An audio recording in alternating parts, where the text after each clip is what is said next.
gorgeous. Hello, everyone in listener town.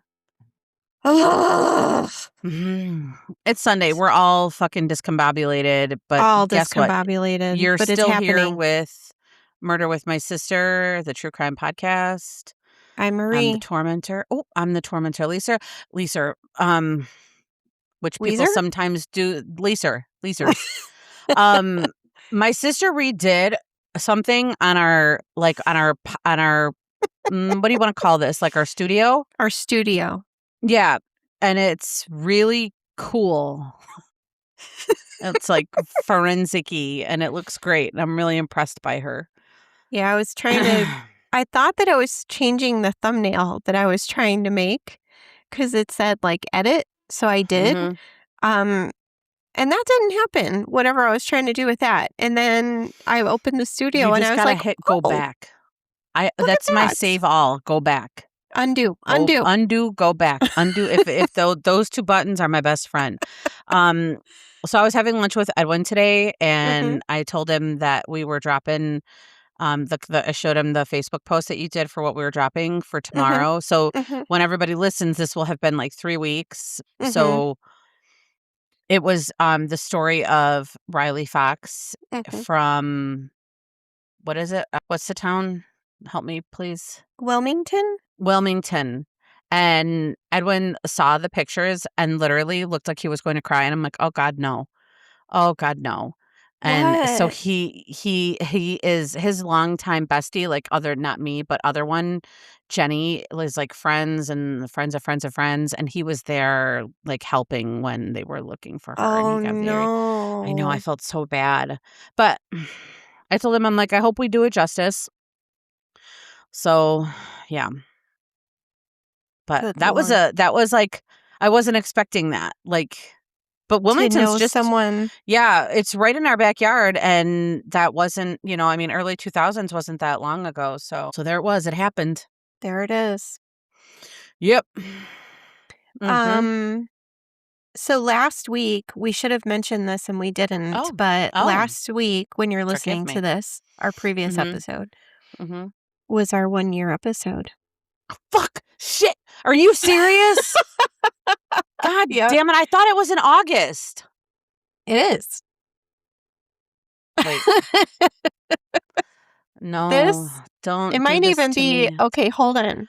Oh, so the shit! 1 year, because we're in a different universe right now. Yeah, so our 1-year episode was actually it was Dominic and Davion's case based on the crash. That's our 1 year.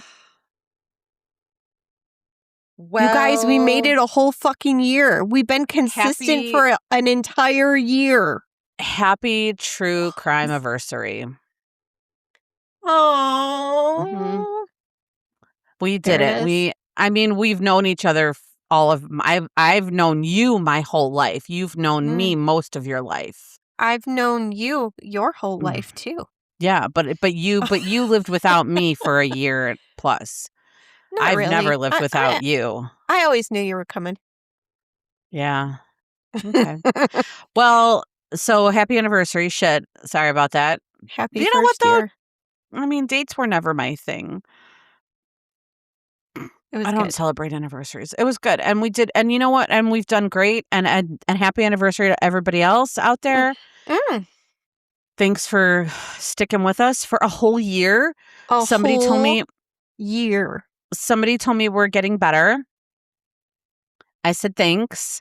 I'm like, so does that mean we were bad? I don't know. Maybe not. Hey, we got an actual comment on Spotify from someone who had just listened to the Lane Bryant coverage. When is that goddamn documentary coming out? I'm telling you, it's like the world doesn't want it to happen. I don't know. You know what I'm talking about, right? Yes. They showed it in the theaters very briefly. I know. And then it never showed up anywhere else. And then it went away. So what's happening? Okay, fine. Well, we're going to have to. So here's what I want to do. I want to do, now that we've got a year under our belt, now that we're seasoned, I would like to do some revisits. Now that we have, make a list. because you talk about them all the time, but if we don't write this shit down, we're not going to remember to include it. Because I don't want to go back to the episode. I want to like look at new stuff. Like we did John Bonet, but I want to look at more stuff that they're doing. Obviously, Scott Peterson, I know how you feel. You sit firmly on there, and I love that for you, but I want to look at that again. And so there's some stuff that I would like to revisit now that Fair enough. Now that we're truing detectiving. Interesting. Mm-hmm. So, do you want to share your exciting news, or do you want to wait? By now, I'll have started work by the time everyone hears this. So then, do you want to share now? I mean, sure. Do it. It's do you want to say news. Guess what, guys? Guess what? My sister's moving back to Illinois. Yay.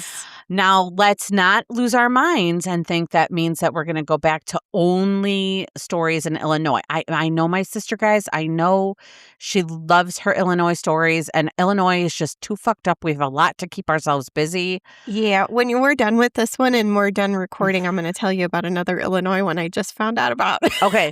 This one makes me very angry. Yes. I am very angry about this one. I concur. I feel like this is another one that kind of got swept away, and I don't love that. How do I feel? How do I feel? What do I want to say? Like, I want to say that we shouldn't forget this family. I think, like you said, this story is kind of like, it's not the first one that ever happened, but it, for some reason, kind of started that where people started talking about them more for whatever reason. I don't know. It's weird. Okay, well. So everyone, please rate, review, and subscribe and follow the podcast. It really helps people find us when they just do random searches. So we appreciate it. It's not going to kill you to take your fucking thumb that's already on your phone and just swipe. Just do it. Listen, just swipe me and my sister. Okay, just swipe us the right way, and then we'll be happy. There it is. Just take that little swipe your chin, and then do a little 5-star tap 5-star only at this point. Thank you very much. Were you guys at Pepe's? What else would you? Yeah, for sure. I was so jealous. It was really good. So, the margaritas were a little Homer Glen. Always Homer Glen. Yeah. But the margaritas were a little sweet, a little on the sweet side. They're doing this whole Jolly Rancher thing, and I was really excited, and it tasted delicious the first 3 sips. And then I was like, too much sugar. Yeah, and Edwin kept adding ice to his already frozen margarita, and I'm like, how much? I'm like, do you want to just put a whole cup of water in there? And he's like, I'm just going to order another cup. And I'm like, okay, go ahead. Okay. Noted. All right. The story that we're doing this week, guys, is from 2003? No, 2001? 2001. Yeah. The Longo family murders. Our sources for this story is a 48 Hours, The Pretenders, season 28, episode 25. Listen, I mentioned it. I didn't get a chance to see it. It is a unicorn. I saw commercials. Yes, pieces and parts, but I could not find the full episode to save my life. I'm on a mission. It is our unicorn. The murder of the Longo family. I used some Wikipedia. My sister used some Crime A to Z on YouTube. And then I did listen to tell me about it. I'm going to say it's a podcast. But they do voiceover and then lots of pictures and stuff from news, art, all that kind of thing. Yeah. And it was a good synopsis. So I'm going to say more so that the way I laid all this out in the doc is very close to the way they said it in that particular thing. Okay, so we copycatted. And then we also paraphrased. Did, we paraphrased. Yeah. I did listen to the episode of Crime Junkie on... Same. Oh, okay. You did listen to it? I did. Okay. Yeah. All right, so let's dive in here deep into this episode. On the morning of December 19th, 2001, can I just tell you, I hate that it's December 19th. Like, right before Christmas, can you Why just is it leave the always holidays? right before Just leave the Christmas? fucking holidays alone. What is wrong with people? A young boy's body is discovered floating in the bay underneath the Lint Slough, which is a backwater of They the call Alesia this is a Seattle thing. It's the slough. It's pronounced Slough. Slew. I had to learn that the Oh, hard way in okay. Seattle. Yeah, I was gonna say, so it says a backwater of the Alsea River estuary. Estuary. Fucking no clue what that means. I think it's where parts come together, but don't quote me. That's all I know. Like a vagina. Okay. The The police, Penise. the police initially worry his death was a terrible accident and search the surrounding water and area looking for clues to his identity. To their horror, they find the body of another child. This one is a little girl with a pillowcase full of rocks tied to her ankles to weigh her down.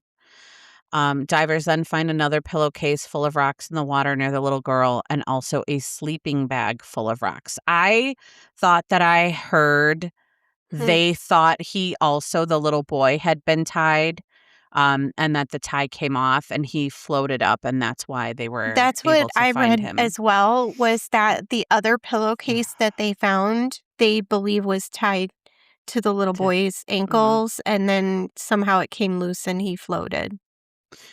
There is a sketch done of the little boy that is broadcast on the news to all the surrounding areas. The police are hoping anyone knows this child and can help identify him. So, as luck would have it, they get a call immediately from a young woman who says, I know this little boy, I babysat him, and she identifies him as 4-year-old Zachary Longo. The little girl is identified as 2-year-old Sadie Longo. So I also had read that once she identified him, the police were like, "Hey, can you please come to the morgue?" Mhm. And she did the identification of both of them. Oh, Now, no. at this time, the police go to the family home and they find no one there. So they know that there's a wife and an infant missing along with the father, Christian Longo. Because I was just going to say, the funny thing is at this point, there's no missing reports. They don't No. have any police reports saying, hey, I can't find my baby. In December, it says, what is the weather like in December in Seattle? In Seattle, I would say that it's like our early spring in Chicago, where Oh, it's that could very, be anything. oh, it's cold, it's rainy, but the cold, even at night, is probably in the 50s. So Okay. it's kind of warm and slushy and weird, but that's what Okay. it kind of reminds me, like when it's thawing out. I really, truly, truly, truly despise the whole rocks. I mean, and I despise all of it that you would do this to a child, but just the whole freezing water, like it's just, I know. you know. All right, go ahead. So the parents. Yep. Christian Lungo was born January 1974. His parents were Jehovah's Witness, and by all accounts, he had a good upbringing. His family was very religious. He was very active in the church. He did not date until his late teens, and when he did, is when he met Mary Jane Irene Baker, who was about 25 years old. Mary Jane was also a very active member of their church, and when they met, she was 25 and he was only 18. Both grew up. Hmm. Jehovah's are different than Mormons, right? Those are Oh, yeah. different. Okay, okay. I just want to make sure I I'm not didn't going to mess up pretend to my know like the little what? idiosyncrasies of. No, I know nothing. I know that they both do door to door ministry. Like, I know that's a thing that they go door to Mm-hmm. door. Um, but and I only know that a little bit about their religion is that they believe that the blood is like the soul. So you Oh, can't have a blood transfusion because that's someone else's soul.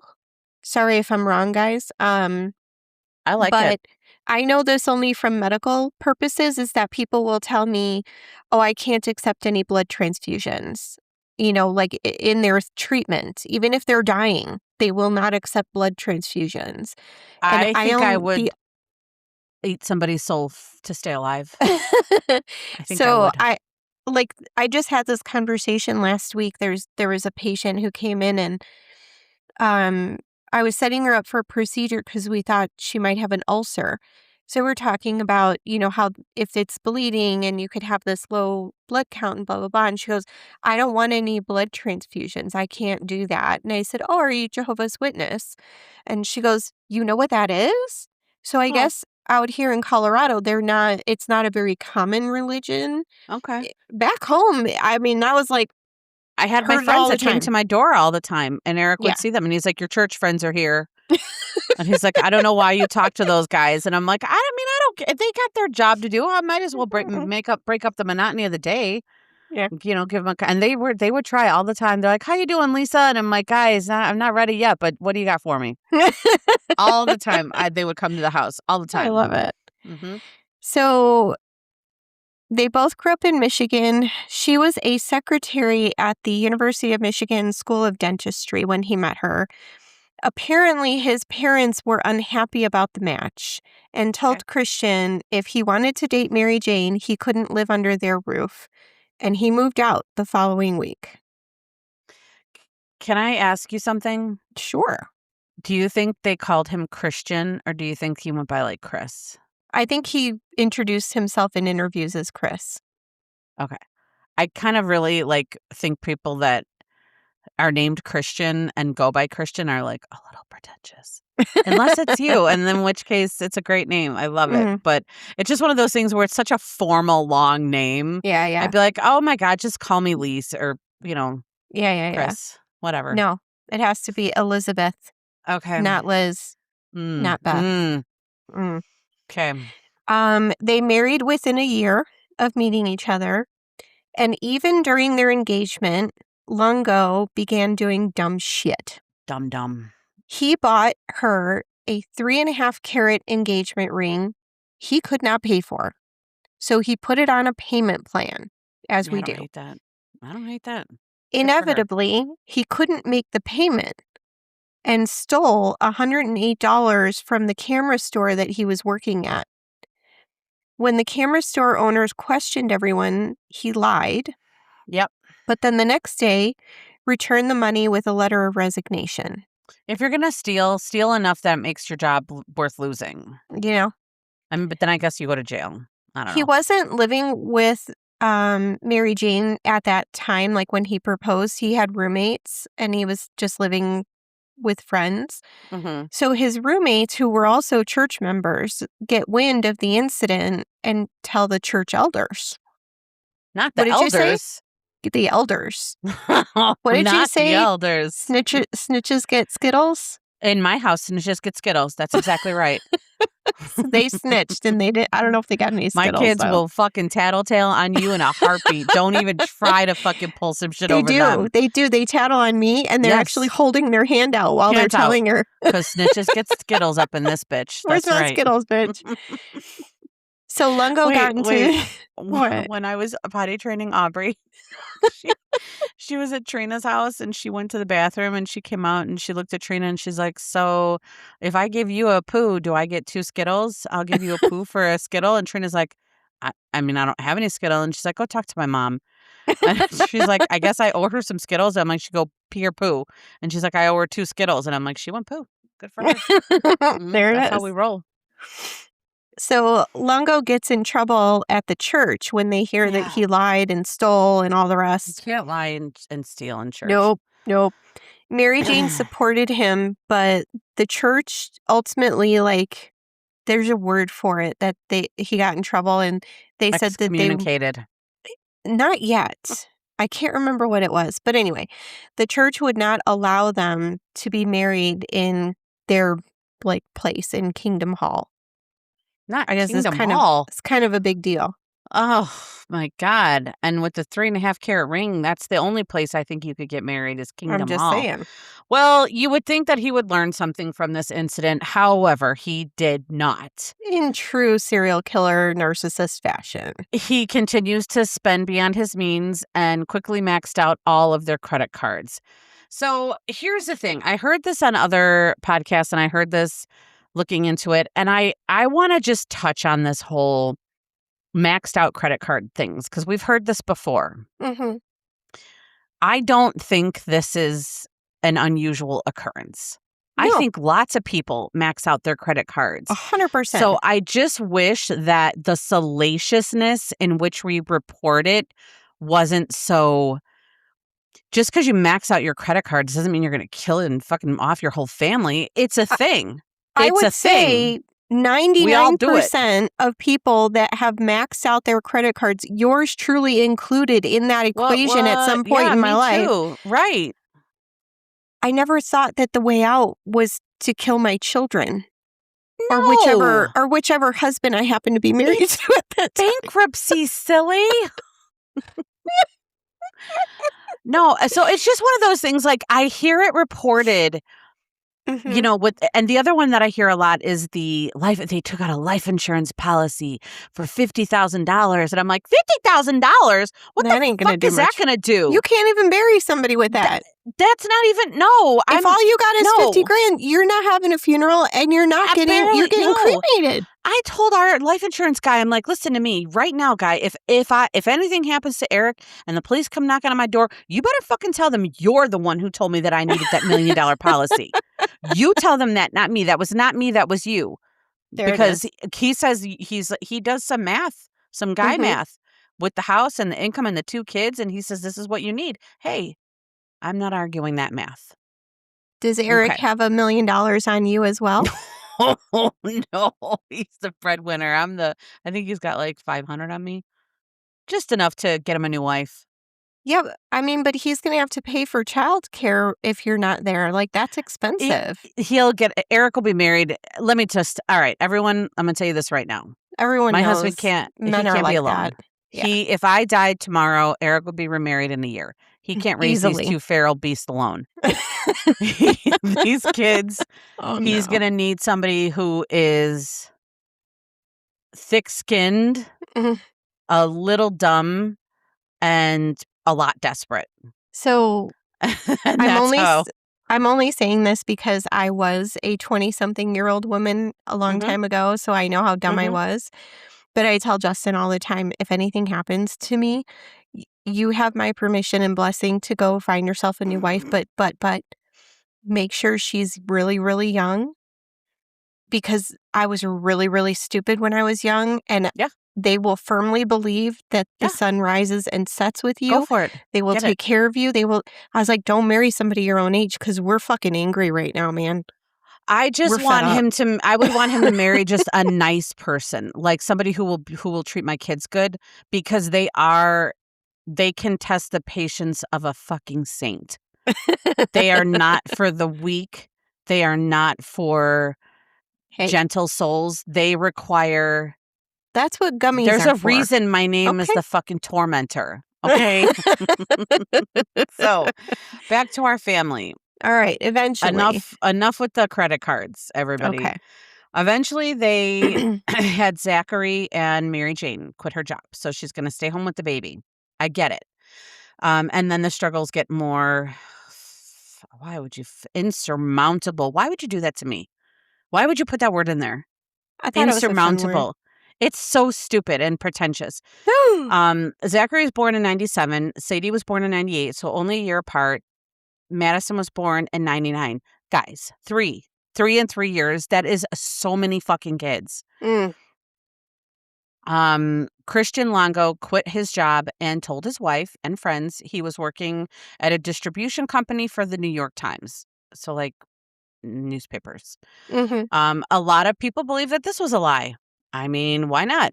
I don't think anyone's ever been able to figure it out. No. Regardless, that was when he probably came across the article written by Michael Finkel, who was a journalist. This name, Come on, Finkel. really? Michael Finkel? Is that from Finkel. like Ace Ventura? Finkel. I love it. So, again, with the big words, he becomes fascinated by Finkel, his lifestyle, his money, his status. And then sometime in late 1999, early 2000, he quits his job at the New York Times gig, or his pretend job, and he starts his own construction cleaning company. Entrepreneur. For sure. Created a fake ID, took a van for a test drive, didn't return it. Why would you? It's a test drive. You got to figure out if that shit can fit in your garage. Changed out the license plate and began using it for his cleaning business. This isn't the worst thing I've ever heard somebody do. I mean, what's your goal? I don't know. I'm here for the ride. Okay. If you take a test van or a car for a test drive and you don't bring it back, I'm all in. I want to see where this is going. Mm-hmm. All right. So the business seemed successful initially, but eventually it failed. I don't know why. He continued to lie to his family and friends. More debt, more cars, jet skis, and boats. He liked things. Okay. Did I And ever you tell you what BOAT can stands for? find his boat. Let's see. Buy over at. Nope. One of the guys here said it stands for about another 1,000. I've heard that. I have heard that. Mm-hmm. And it doesn't matter how big or little the boat is, but it's like, be prepared. It's about another 1,000 every time something goes wrong. Nick told us the best day of a boat guy's life is the day he buys it and the day he sells it. That's what I've heard from the boat people. Oh, no. Mm-hmm. The marriage is breaking down too. Not only is Mary Jane somewhat aware of their financial issues, she also tells her sister in early 2000 that she found emails that Longo had sent to another woman. Oh. She confronts him, and reportedly he replied to her, "You aren't any fun anymore since you had the kids." He's not wrong. I'm not fun anymore since I had kids. Motherfucker. Somebody has to be the fucking grown-up. Asshole. I believe the words that a certain person told me was, "I was boring." Oh, no. I mean, you've always been a little on the boring side. I'm kidding. There it is. I'm kidding. Let me tell you something right now about my sister, everyone. This bitch can rearrange a room more times than anyone I've ever met in my life. It is a hidden talent. It is a skill I've never seen anyone else even come close to. One room, 4 pieces of furniture. My sister, 1 month, 17 times. 17 different ways. I'll walk in, I'll be like, now, how'd you do this?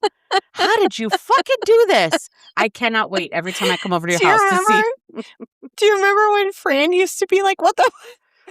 Because you would rearrange whole, like you would make the front room into the dining room, the dining room into the front room. And I'm like, well, that's not rearranging just the room. You took the whole house and made it different. I got to talk to a therapist, my therapist, and I have to find out what that means. Like, what is that? Why do I do that? I think it's your Gemini-ness. Is it my Gemini-ness?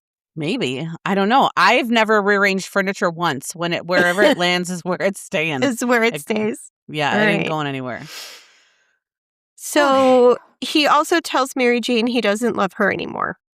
But Mary Jane is determined to make her marriage work, and she tells her church people about her struggles and their struggles. And their reaction is is to once again sanction Chris for his quote-unquote crimes. Sanctioned? Isn't sanctioned like approve? Sanctioned. Like we sanction it. We approve it. I don't know. They use it in a bad way here. Oh, okay. So Longo stays with Mary Jane, but in late 2000 started committing check fraud to try and come up with cash. He gets arrested. He's convicted. He gets a slap on the wrist. Straight. I mean, it's just shocking that the white man got a slap on the wrist. Go figure. So he gets 3 years of probation, and apparently the crimes could have carried a 10-year prison sentence. Mm-hmm. He promises to change his ways and fix things. Mary Jane sticks with him, but the church kicked him out at this point. Period. He gone. He's no longer part of the church. When this happens, he basically loses all of his friends because they're all church members. And some of his family, most of his family won't speak to him because he's kind of like been excommunicated, like you said, from the church. Okay. Mary Jane also loses a lot of friends because they're all in the church as well. So only people really, really close to her and her parents are still talking to her. Okay. Can I just say the whole like check fraud thing? I feel like I'm Robin Hood, bro. I feel like I don't know if check fraud is like the worst thing you can do. No, it's a white collar crime, I thought, right? Well, I mean, is it really even a crime to if you need money and no one's getting hurt but the big bad company, they write that shit off, man. They do, but you know what I found out? I didn't know Tell this. me. That technically, like, okay, back in the day, people, there were these things that you would get with your bank account called a check.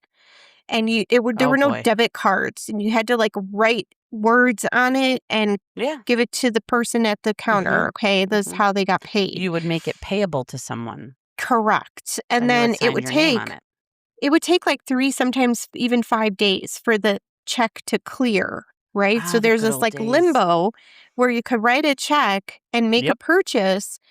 But it didn't actually come out of your bank account right away. Okay. So apparently that was fun. That was my favorite thing about checking accounts back then. Yeah. You could get groceries on Wednesday even though you didn't get paid till Friday. And I knew every time I was like, I'm good. And you know what else you could do? How now, guys, everybody does cash back. You would just write the check over. Yeah. You would write it over the amount. And they would give you change. They would give you fucking change, bro. They would give you I would write a check for groceries that were $50 for $75. They give me $25 back. But boom. Yeah, they did. How much money was in my checking account? 0. 67 cents. So I found out that doing that, writing a check without the money actually being there is technically check fraud and a crime. I mean, that's what they say. Well, you know what? I've never, ever, ever said that I wasn't a criminal. There it is. In fact, quite the opposite. I've always said that I was a little questionable when it comes to my moral compass. She did, actually. It doesn't always point due north. Sometimes it's I would like say it's just kind of going back and forth like a metronome. Like, don't. As long as nobody's feelings are hurt, fuck, it's we're fine. It's fine. And there's some, but I was never going to kill anybody over it. Unlike this fucking asshole. So this guy's way, he says, I got a better idea. I've been thinking too small. I'm gonna go big on my next one. Oh yeah. He opens a credit card using his father's information. Now I couldn't do that to Frame. She had her shit on lockdown and lock up way before I came into the picture. So he opens up this credit card and charges between like up to like $100,000. I didn't even know you could get a credit card. Eric had those kind of credit cards with Max or when we met. So that's like a maximum effort. Like he's like, this is where I think he starts buying the boat, the jet ski, all that stuff. And it might have been multiple cards and the total amount for everything was like $100,000. But that's a lot of fucking money. That's a lot of money. So now he starts running. The creditors are looking for him. I think back at this point in time, they might actually have looked. Like physically came and knocked on your door or looked for you at work. Yeah. Yes. Not just threatening emails, people. Right. They came and actually look. He uproots his family and moves everyone to Toledo, Ohio. So, but this is in probation violation. So he's going to get in trouble now. He moves them into a warehouse. No kitchen, no running water, no plumbing.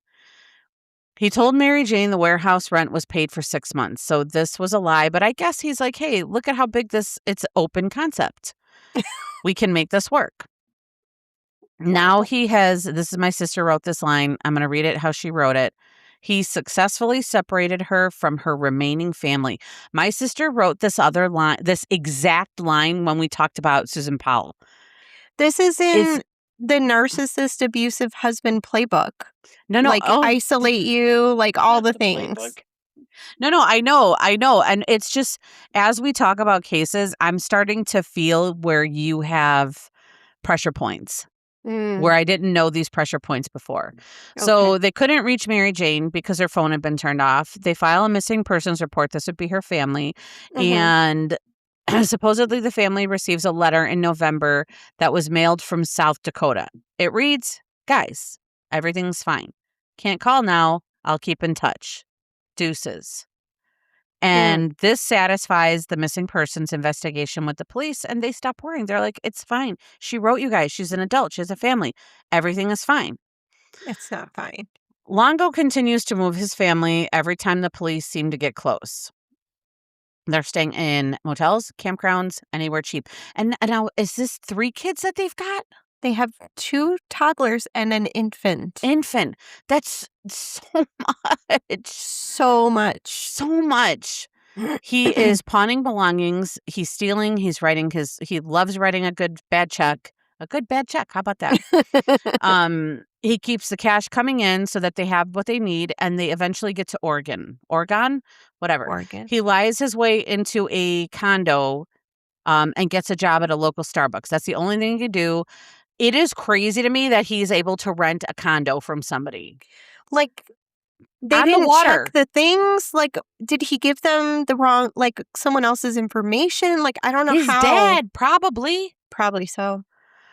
All right, so he tells his coworkers at Starbucks that he was a wealthy internet entrepreneur.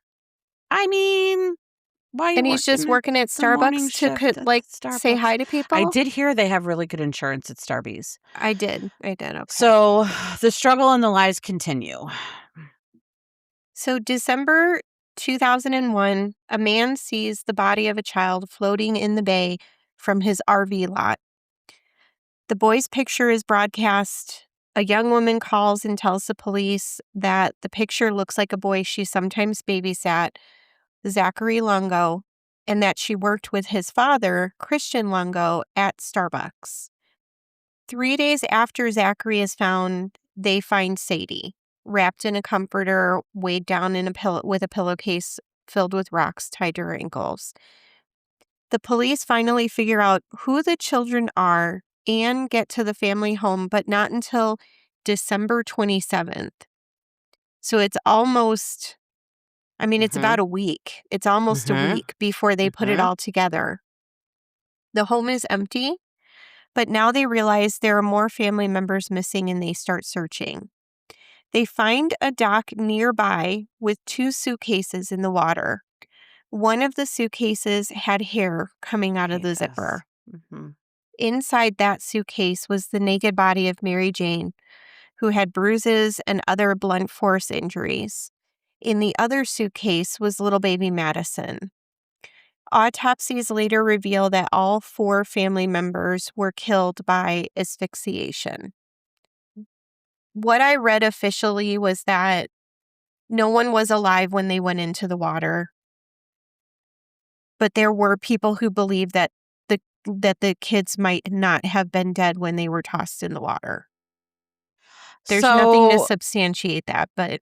Well, wouldn't they find water in the lungs if they drowned? That's what I'm saying. Like, all the official things say that there was no evidence that the kids were alive when they were put in the water. If there's anything to hang your hat on, for me at least, it's that at least that didn't... I can't even imagine. I know. So where's Christian Longo? Where's the He's dad, the only one. people? Where's the dad? He's the only one missing. Instead of being concerned, I do believe that he has moved to suspect number 1. He is placed on the FBI's top 10 most wanted. When he saw the news about a young boy being found, apparently he went to Starbucks and he got his last paycheck. Then he drove to San Francisco. He's like, shit, I gotta get out of town. Gotta go. He applied for a job at another Starbucks, and then decided to flee to Mexico. Again, got to get out of here, not far enough. Not before stealing the credit card information that he had from a customer. So he's got a customer paying with a credit card. He snap a picture, and off he goes to Mexico. The police figure out and start tracking the credit card, and they follow him as he makes his way to the border. So he's living it up in Mexico. He's down there. He's hanging out with the tourists. He's living in a cabana. Can't really live in a cabana, but I get it. With a new girlfriend, a German photographer. He tells everyone that he is Michael Finkel. Good old Mm. Michael Finkel, Mm. a journalist with the New York Times. So coincidentally, Michael Finkel had gotten into some trouble with the Times. He wrote a piece about someone, and some of the details were not true. I thought it was a piece about some young boys that Mm-hmm. he claimed, and then it was like he took a bunch of stories and jumbled them into one story. Yeah. And he was convinced that he was going to get figured out, busted, and his fucking career would be over. Mm-hmm. Um, so he's not working for the Times around the time that Longo was impersonating him. He's waiting for the other shoe to drop. Meanwhile, the FBI, in with the Mexican authorities, had followed Longo to a beach camp in Tulum. Love Tulum. Didn't you go to It's Tulum? Tulum. I was married there. It's fucking gorgeous. It's gorgeous. Gorgeous. Love it. On January 13th, 2022, they found him and took him into custody. So this is 2002. Sorry, you're right, 2002. So this isn't that far. Like he He's ain't on the doing run he's not doing 3 a great job. weeks? No. No. They find No. him and bring him home in 3 weeks. Bye. So he's taken into Adios. custody, all the things. In 2003, a reporter for the Oregonian reaches out to Finkel, the real Finkel, Oregonian. Mm-hmm. and was like, "What's your opinion on this guy who impersonated you after killing his whole family?" And the journalist is like, "I'm sorry, what now?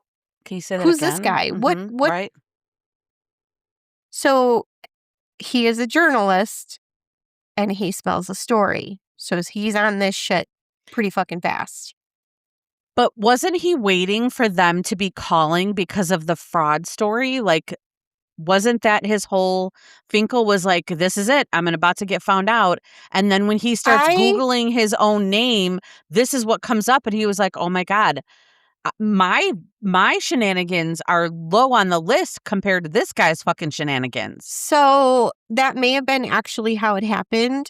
My only reference, of course, is fiction, and it's the movie dear True God. Story with Noah. What's his name? I am literally going to make it my mission to make sure that you have a fucking fiction story For every story. every single episode that we do. I think Every that's a single good one. idea. Jonah Hill. Jonah Hill. Jonah Hill and James Franco. Okay. Mhm. So in the fictional movie, Finkel gets in trouble. He gets found out. He is let go from the New York Times. Mhm. And then while he is trying to be a freelance writer and submit Mhm. articles to previous contacts that he had, and nobody will talk to him because they heard that he falsified his information and blah, blah, blah. And it's all during that time that he gets a call from the Oregonian asking for, blah, blah, blah, blah. And then he runs with that and goes and talks to Longo. Got it. So Finkel goes to Oregon. He visits Longo in prison. Longo basically fangirls real fucking hard with him and oh, you're the best writer I've ever read and I followed your whole career and blah, blah, blah, blah. And he says, I'll give you an exclusive, but you have to give me writing lessons. What are you going to write, bro? And you Oh, can't God. publish anything I tell you until after the trial. And Finkel agrees. What fucking world is this guy living in? His What own Delulu world is he actually fucking living in? The Christian Longo world where he's Jesus. Oh, Probably so. okay. So apparently over the months, Longo tells many stories about how the family died. In one version, I think this is where it comes from. In one version, he says he threw Zachary and Sadie into the water and they were still alive. But the medical examiner called bullshit on that, thank God. In March of 2003, Longo pleads guilty to the murders of Mary Jane and Madison. But he won't enter a plea for the murders of Zachary and Sadie. Mm-hmm. So the court's like, well, if you're not going to enter a plea, then I guess we're going to say not guilty on your behalf. Mm-hmm.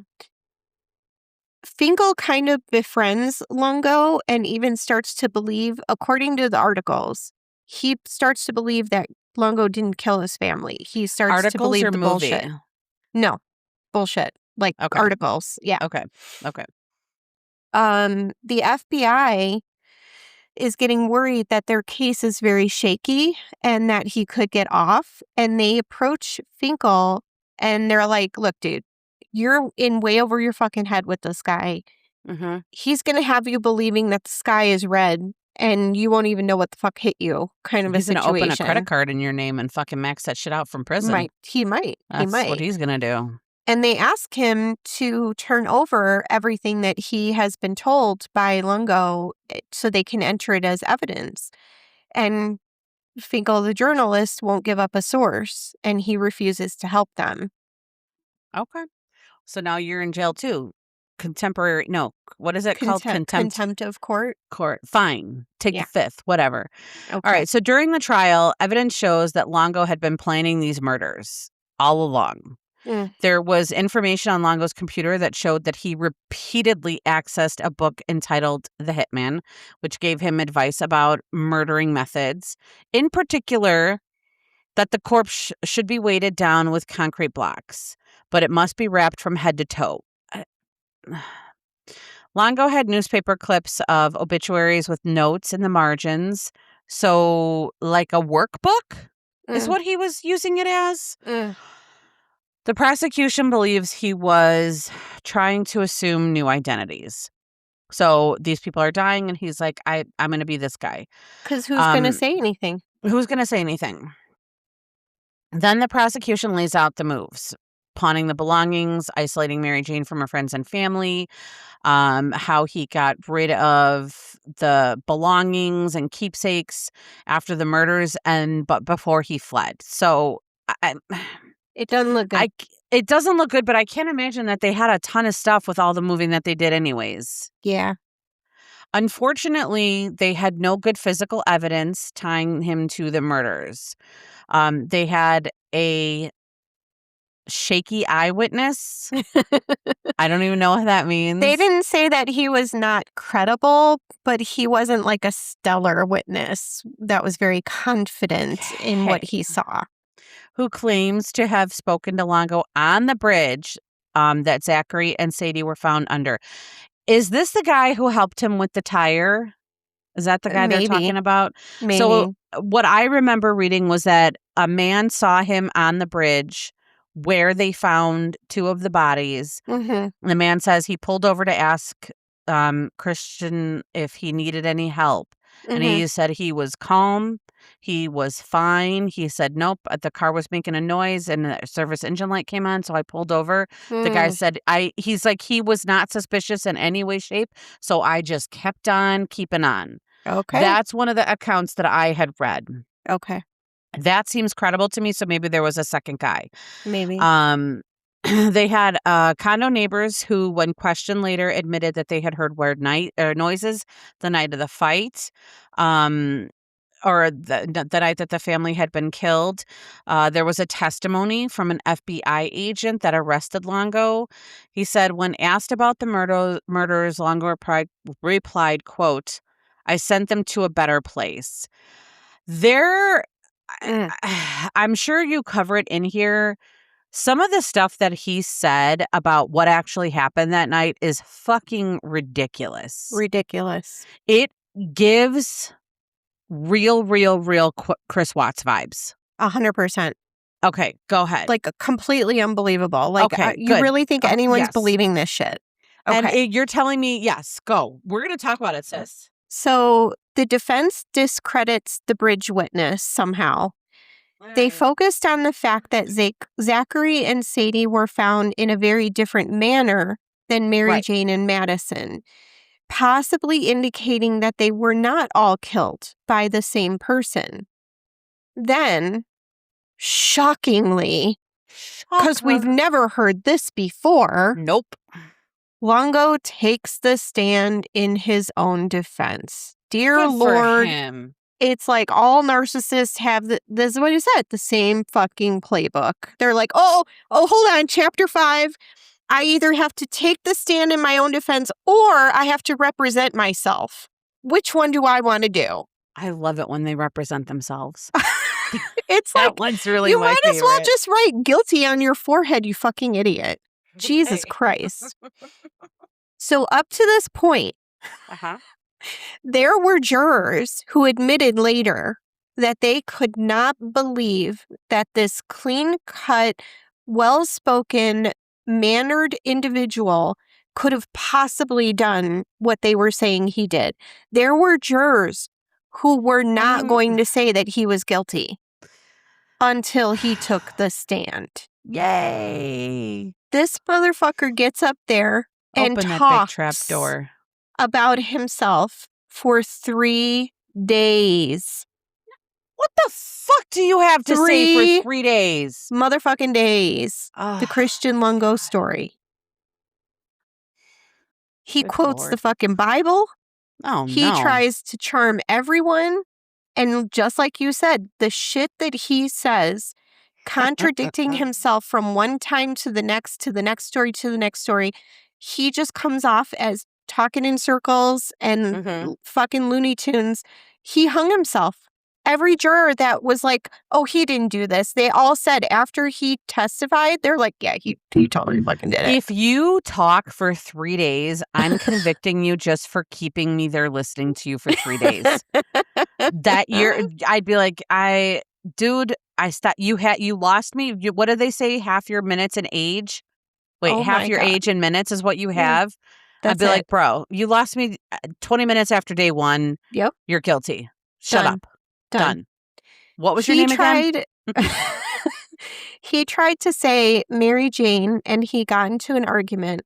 Mary Jane slapped him and yelled at him, then kept him up all night, ranting and raving. But he had to go to Starbucks and work the next day. So he gets a couple hours of sleep. They start early. And Zach woke him up, and he begged Mary Jane to please let him stay home from work so he could talk to her and work this out. And he was so tired. Yeah. And she said, no, sir, you are going to work. We need that minimum wage paycheck, motherfucker. Do it. And also grab a credit card while you're there. Yep. So she drives him to work, drops him off, and then is out there waiting when he gets off work. But she's barefoot, wearing only a bathrobe, and there are no kids with her. I mean, did he steal that ride out of the 1920s? I'm telling you. Barefoot and pregnant? Like, barefoot come on, dude. Yeah. He asked about the kids, but he says that she wouldn't talk to him the whole ride back to the condo. Okay. And then when they get back to the condo, she wouldn't get out of the car at first. So he went up the stairs to the condo alone. And here's where I say nay. 100%. It's all bullshit. You tell me you're picking me up. We have 3 kids under the age of 3, and you're just okay that 2 of them aren't in the car? 3 of them. None of them were in the car. Oh, I thought he said 1 was in the car. No, nobody but her in the car is his Jane story. Killed of course. Okay. Either way, sorry, no. You're not just okay. Okay, well, I guess we're just gonna go home then and see what's what. No, motherfucker, I'd be like, where the fuck are my fucking kids? Yeah. Oh, I'm ripping somebody's hair out at that point. Somebody's getting a fucking Okay. So he says she won't go up to the condo with him. So he starts walking up the stairs and then she follows him. He goes in, he finds Madison, and that Madison is dead on the bed. That's what he said. She was cold. How about that? He says, Mary Jane says it's all your fault. You killed them. Oh, no. And when he asked about Zach and Sadie, Mary Jane says they're in the water. This motherfucker, just like every other fucking guy like this, tries to blame the mother for killing all her children. We have seen that happen a time or two. Just a time or two. Okay, okay. That's chapter 6 of the playbook, apparently. So he claims Mary Jane killed the first 2 children, and that's why the way that they were found was different. Of course, He snaps. And he strangles her in his rage. Oh, my God. Mm-hmm. I can't even, I've heard this so many times. I'm like, are you fucking kidding me? Blah, blah, blah. So here's the problem with all of that. Did you, let's just cover it. Let's just go into it. No one believes that this is what happened. Okay. Nobody believes this. On April 7, 2003, he's found guilty of all the murders of Zachary, Sadie, everyone, Madison. He pled guilty to Mary Jane and Madison already. Remember that. So he tried to say that Madison was still breathing a little. So he strangled her because he knew she would survive and he had to put her out of her misery. So, number one, say it with me, sis. Blood eagle. Number two, are you seriously gonna fucking tell me, bro, that the only thing you could think of when you see your one child alive is to go ahead and just murder them? Chris Watts. Shanann killed the girls, and the only thing I could think of was to kill her and then put them in an oil tanker. Sorry, what's this now? And they do this thing. They did this, like Chris Watts did this thing too, where he tried to say that he didn't want people to think poorly of Shanann. So he was trying to hide everything so no one would know what she did. And then this guy, too, was kind of saying the same thing to Finkel. He was like, you'll find out in the end. I can't tell you everything because I don't want it to look bad for someone or like some kind of shit like that. I'm like, get the fuck out of here. So one of the jurors later said that the evidence was very circumstantial.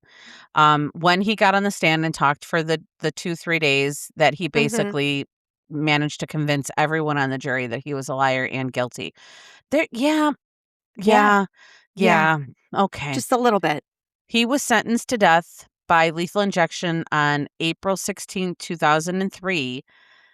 He lost his appeals, lost his verdict, or his verdict was upheld. But in December of 2022, the governor of Oregon abolished the death penalty and commuted his sentence to life in prison without the possibility of parole. So that is where he currently sits today. So just being alive. Just in our prison. Just being alive in our prison, blaming everybody else. Ask everybody in Oregon about their fucking state taxes. They'll be real happy to know. They're like sure the he's highest. Not the only one in prison. They're the highest state income tax in the entire country. Is that right? Yeah. You think it's because of the prisons? Do you think they got nice prisons?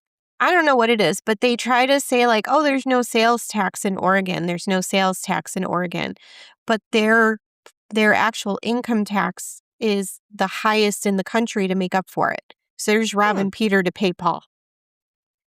I wish somebody would rob someone to pay me. That's how I wish that would trickle down. But if we can't do that, if somebody can't rob someone to pay me, then what you can do is just remember to rate, review, and follow. Review, and subscribe. That's what there it is, bitches. Shameless. See how I segued that right up in there. I like the way your mind works. I like it. Oh, shit. It's dark and twisted. It's fun. It's a fun place to live. All right. Roll up your fucking windows. Don't park next to vans. Don't take vans on a test drive and don't bring them back. Apparently, that's not a good look either. Or do, but just let us know first. And come on, George. Let's go. Bye. Bye. Executive produced by me, Marie Abenante, and my sister, Lisa Linsner. Music by John Bartman, track Shooter on the Roof. Cover art by the talented and beautiful Alexis Guerrero. And all of this is possible editing and recording using Riverside. Thanks for listening, everyone. Bye.